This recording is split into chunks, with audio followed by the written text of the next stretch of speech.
அனைவருக்கும் வணக்கம். கிளியும் குயிலும். ஒரு ஊரில் கிளியும் குயிலும் ரெண்டு பேரும் ரொம்ப நல்ல ஃப்ரெண்ட்ஸாம். ரெண்டு பேருக்குள்ள ஒரு ஆசைச்சான். கிளிக்கு குயில் போல கூவணும்னு ஆசையாம்.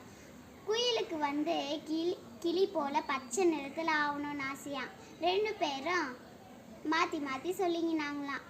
ரெண்டு பேரும் வனதேவதையை பார்க்க போனாங்களாம். வனதேவதை சொல்லிச்சான், அவங்க அந்த நிறத்தை மாற்றத்துக்கும் போது ஒன்று சொல்லிச்சான் கிளியாண்ட. கிளி கிளி, உன் குரல் மாறிவிட்டால் உன் நிறமும் மாறிவிடும் அப்படி சொல்லிச்சான் வனதேவதை. அதுக்கு கிளி சொல்லிச்சான், பரவாயில்லை பரவாயில்லை, குரல் மாறினால் போதும் அப்படி சொல்லிச்சான். அடுத்தது குயிலை மாற்றும் போது கிளியோட நிறத்தை எனக்கு மாற்றுன்னு சொல்லிச்சான் குயில். அதுக்கு வனதேவதை சொன்னாங்களாம், உன் நிறம் மாறிவிட்டால் உன் குரலும் மாறிவிடும் அப்படி சொன்னாங்களாம்.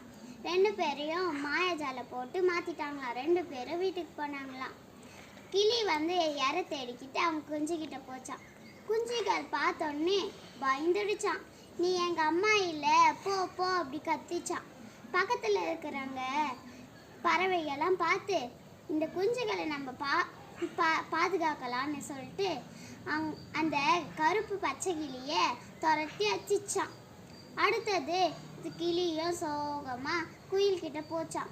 குயில் கூட்டத்துக்கு போய் பார்த்தா குயில் கூட்டம்லாம் அதை விரட்டி அச்சிச்சான்.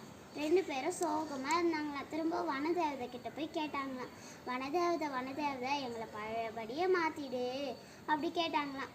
சரி நான் மாற்றிடுறேன் அப்படி சொல்லிச்சான். சரி நானும் மாற்றிட்டேன்னு சொல்லிட்டு ரெண்டு பேரும் சந்தோஷமாக வீட்டுக்கு போனாங்களாம். நன்றி, வணக்கம்.